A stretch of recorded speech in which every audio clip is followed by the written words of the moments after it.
ہاں، یہ کچھ ایک تقسیم سی کر دی ہے کچھ لوگوں نے کہ کچھ لوگ ہیں جو میلاد والے ہیں اور کچھ لوگ ہیں جو سیرت والے ہیں۔ ہم میلاد والے بھی ہیں اور سیرت والے بھی ہیں۔ ہم چاہتے ہیں کہ سرکار کے فضائل پر بھی غور کیا جائے اور یہ بات بار بار کی جائے کہ نبی ہم جیسے نہیں۔ صلوات پڑھ لیں محمد و آل محمد۔ اللہ نے جسے عظمتوں اور رفعتوں اور بلندیوں اور فضائل سے سرفراز فرمایا ہے وہ خاتم انبیاء حضرت محمد مصطفیٰ صلی اللہ علیہ وآلہ وسلم ہے۔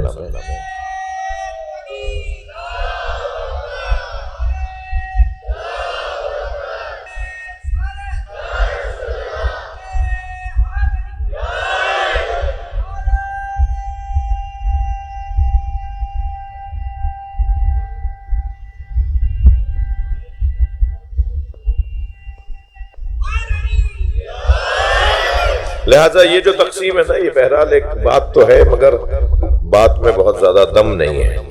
یعنی سرکار کو ایک تعداد ہے جو کہتی ہے کہ نہیں، سیرت ہمارے لیے نبی مکرم ہم کہاں اور وہ کہاں، اس عنوان کو گفتگو میں لا کر اور پھر صرف اور صرف سرکار کے فضائل اور مناقب پر غور کرتی ہیں۔ یعنی میں اگر دوسرے لفظوں میں کہوں کہ ایک سوچ ہے کہ جو نبی کے نوری پہلو کو بیان کرتی ہے اور ایک سوچ ہے جو نبی کے بشری پہلو کو بیان کرتی ہے۔ یعنی ایک طبقہ ہے جو چاہتا ہے کہ سرکار کے انوار کو اور نور کو ذکر کیا جائے، اور ایک طبقہ ہے جو کہتا ہے کہ وہ نور نہیں تھے بلکہ وہ بشر تھے، لہذا ان کے بشری تقاضوں کو ملحوظ رکھا جائے، بیان کیا جائے، اس پہ خطاب ہو، اس پہ تقریریں ہوں، اس پر غور کیا جائے۔ جو لوگ نوری پہلو پر غور کر رہے ہوتے ہیں اور کہتے ہیں کہ نہیں، نبی مکرم کی سیرت پر بات کیا کرے گا، کون کرے گا، ہمیں تو نبی کے فضائل پر ہی بات کرنی ہے، وہ سرکار دو جہاں کی زلفوں کا تذکرہ کرتے ہیں، وہ سرکار کی نالین مبارک کا تذکرہ کرتے ہیں، وہ سرکار کی سرمے کا ذکر کرتے ہیں، سرکار جس لکڑی سے کنگھی کیا کرتے تھے، بالوں کو سنوارا کرتے تھے، اس کنگھی کا تذکرہ کرتے ہیں۔ وہ سرکار کے وہ جو نوری پہلو ہیں ان پہ غور کرتے کرتے اتنے جزوی پہلوؤں پر غور کرتے ہیں کہ حتیٰ پوری بحث ہے ہمارے ہاں بھی، ہمارے بھائیوں کے ہاں بھی، کہ سرکار کا سایہ نہیں تھا۔ مثلا اس پر غور ہوگا کہ نبی مکرم کا سایہ نہیں تھا۔ بہت اچھا مضمون ہے، بات کرنے کی ہے اور بات ہے جس پہ غور کیا جائے، مگر اس پہلو پر غور کرتے کرتے صرف اس پہلو پر تو غور رکھا اور پھر اس سے جڑے ہوئے وابستہ مضامین کو یکسر فراموش بھی کیا گیا۔ میں ایسے لوگوں کے لیے اگر ایک جملہ کہہ دوں کہ یہ وہ لوگ ہیں کہ جو اندھیری رات میں نبی کے ہاتھ سے گرتی ہوئی سوئی کو تو دیکھ لیتے ہیں مگر غدیر کی دھوپ میں نبی کے ہاتھوں پہ علی نے نظر نہیں آتا۔ صلوات پڑھ لیں محمد و آل محمد۔ یہ وہ والا طبقہ ہے کہ جو اس انداز سے غور کر رہا ہوتا ہے، اور ایک طبقہ ہے جو کہتا ہے نہیں، کوئی نوری پہلو کے اوپر بات نہیں ہوگی، صرف اور صرف سرکار کی بشری زندگی پر بات ہوگی۔ اور یہ کیا باتیں لے کے بیٹھ گئے ہو، جب قرآن یہ کہہ رہا ہے قل انما انا بشر مثلکم، اے میرے نبی ان سے کہہ دو کہ میں تمہاری طرح بشر ہوں۔ یوحا الی انما الہکم الہ واحد، مجھ پر مسلسل وحی نازل ہوتی ہے کہ تمہارا اللہ الہ واحد ہے۔ فمن کان یرجو لقاء ربہ فلیعمل عملا صالحا ولا یشرک بعبادۃ ربہ احدا، مجھ پر مسلسل وحی نازل ہوتی ہے کہ اپنے رب کے ساتھ کسی کو شریک قرار نہ دو، اس کے علاوہ کسی اور کی عبادت نہ کرو۔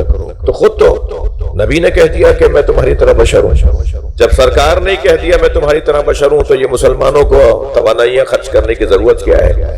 اس بحث میں مبتلا کیوں ہو رہے ہو کہ نبی مکرم ہم جیسے نہیں ہیں؟ نبی کہہ رہے ہیں میں تم جیسا ہوں۔ تو اس پر بڑی علمی گفتگو ہے، بڑی مباحث ہیں جن کو اہل علم نے قلم بند بھی کیا ہے، تقریروں میں اور تحریروں میں انہیں یاد رکھا ہے، ان مضامین کو بیان کیا ہے۔ میں اس موضوع کے اوپر ارادہ نہیں رکھتا تھا، لیکن میرا دل کہہ رہا ہے کہ ایک دو جملہ ان لوگوں سے کہہ دوں جو یہ کہہ رہے ہوتے ہیں کہ نبی ہم جیسے بشر ہیں، نبی ہم جیسے بشر ہیں، وہ آدھی آیت پڑھ کے عقیدہ بنا رہے ہیں۔ ہاں کچھ لوگ اور آپ کو اسی طرح اسی مزاج کے کچھ لوگ ملیں گے جو یہ کہتے ہیں کہ قرآن کہہ رہا ہے ایاک نعبد و ایاک نستعین، ہم تیری ہی عبادت کرتے ہیں اور تجھ ہی سے مدد مانگتے ہیں۔ جب قرآن نے کہہ دیا کہ ہم تجھ ہی سے مدد مانگتے ہیں تو پھر تم یا علی مدد کیوں بولتے ہو؟ تم یا رسول اللہ مدد کیوں کہتے ہو؟ قرآن اللہ تو کہہ رہا ہے کہ بندہ اللہ سے بات یہ کرتا ہے کہ ہم تجھ ہی سے مدد مانگتے ہیں۔ یہ لوگ بھی وہی ہیں کہ جو ایک آیت پڑھ کر عقیدہ بنا رہے ہیں۔ ایک آیت پڑھ کر عقیدہ نہیں بنتا۔ میرے بچے جوان ذرا غور کریں، میں کچھ کہہ رہا ہوں۔ آدھی آیت پڑھ کر عقیدہ نہیں بنتا، پورا قرآن پڑھیں گے تو عقیدہ منظم ہوگا۔ وہ عقیدہ ہی عقیدہ نہیں ہے جو روزانہ بدلتا ہو۔ پہلے خوب اچھے انداز سے خوب پختگی کے ساتھ ایک بات کو سمجھ لیا جائے اور پھر اس پہ ڈٹ جایا جائے، اور ڈٹیں گے تو تب نہ کہ جب پورا قرآن پڑھ کے عقیدہ بنے گا۔ اگر کسی نے کوئی آیت دکھا دی کہ صاحب اس آیت کو کیا کریں گے؟ لہٰذا میں قرآن کے طالب علموں سے ایک بات ضرور کہوں گا کہ قرآن میں دو طرح کی آیتیں ہیں، آیات محکمات، توجہ ہے، آیات متشابہات۔ خود قرآن نے کہا ہے کہ هو الذی انزل علیک الکتاب منہ آیات محکمات واخر متشابہات۔ یہ کتاب وہ ہے جو اے حبیب تمہارے دل کے اوپر اللہ نے نازل کی ہے، اور اس کتاب میں دو طرح کی آیات ہیں، کچھ آیات محکمات اور کچھ آیات متشابہات۔ فاما الذین فی قلوبہم زیغ، جن کے دلوں پر زنگ لگ چکا ہے، فیتبعون ما تشابہ منہ، وہ آیات متشابہات سے عقیدہ بناتے ہیں۔ تھک رہے ہیں آپ میری باتوں سے؟ جن کے دلوں پر زنگ لگ چکا ہے، جن کے دل ٹیڑھے ہیں، وہ آیات متشابہات سے عقیدہ بناتے ہیں۔ کیوں کرتے ہیں ایسا؟ ابتغاء الفتنہ، ان کا مقصد کچھ اور ہے۔ ان کا مقصد دین سمجھنا نہیں ہے، ان کا مقصد دین کی پیروی نہیں ہے، ان کا مقصد دین کی تبلیغ نہیں ہے، بلکہ وہ ابتغاء الفتنہ، وہ متشابہات کی پیروی اس لیے کرتے ہیں تاکہ وہ فتنہ پھیلائیں۔ ہاں، خود بدلتے نہیں، قرآن کو بدل دیتے ہیں۔ صلوات پڑھنے ذرا نبی کی ذات پر۔ جی یہ ابتغاء الفتنہ، ان کا کام یہ ہے کہ یہ فتنہ پھیلائیں، قرآن پڑھ کر فتنہ پھیلاتے ہیں۔ ناراض نہ ہوئیے گا، میں مسلمانوں سے بات کر رہا ہوں، قرآن پڑھنے والوں سے بات کر رہا ہوں، مسجد کے سائے میں بیٹھ کے بات کر رہا ہوں۔ جی قرآن پڑھنے والوں کے لیے ایک حدیث بھی آئی ہے، اور قرآن پڑھنے والوں کی تعریف بھی آئی ہے، اور قرآن جو سمجھ کے نہیں پڑھتے اور جو متشابہات کی پیروی کرتے ہیں ان کی مذمت بھی آئی۔ یعنی قرآن کی آیات محکمات کی پیروی کرنے والوں کو قرآن میں سلام آیا ہے، اور متشابہ آیات کی پیروی کرنے والوں کے لیے قرآن کے اندر مذمت آئی ہے۔ خود یہی آیت جو میں آپ کے سامنے پڑھ رہا ہوں، ابتغاء الفتنہ وابتغاء تاویلہ وما یعلم تاویلہ الا اللہ والراسخون فی العلم۔ کچھ لوگ متشابہات کی پیروی اس لیے کرتے ہیں تاکہ وہ فتنہ پھیلائیں، قرآن سے فتنہ پھیلائیں، قرآن کے ذریعے سے فتنہ پھیلائیں۔ کچھ لوگ قرآن کے ذریعے سے فتنہ پھیلانے کے لیے متشابہ آیات کی پیروی کرتے ہیں، اور دوسرا کیا مقصد ہے ان کا؟ دوسرا مقصد ان کا یہ ہے کہ وہ اپنے پسند کی تشریح کرنا چاہتے ہیں۔ انہوں نے پہلے ایک ذہن بنا لیا ہے، صلوات پڑھیں تو میں عرض کرتا ہوں،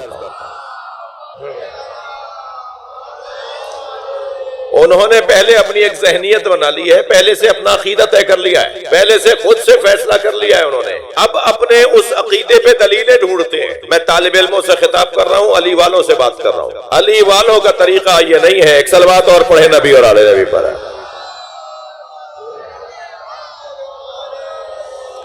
ایک اور بلند صلوات نبی کی ذات پر۔ اللہ، کوئی بات نہیں، اتفاق ہو گیا ہوگا، اتفاق ہوا ہوگا۔ ایک صلوات اور پڑھیں نبی کی ذات پہ۔ اس سے بلند صلوات پڑھ لیں۔ تھوڑا سا آگے آنے کا کہہ سکتا ہوں آپ سے؟ ایک صلوات پڑھتے ہوئے زحمت کریں، تھوڑا زحمت کریں آگے آنے کے لیے۔ آ جائیے، صلوات پڑھتے ہوئے کچھ آگے آئیے۔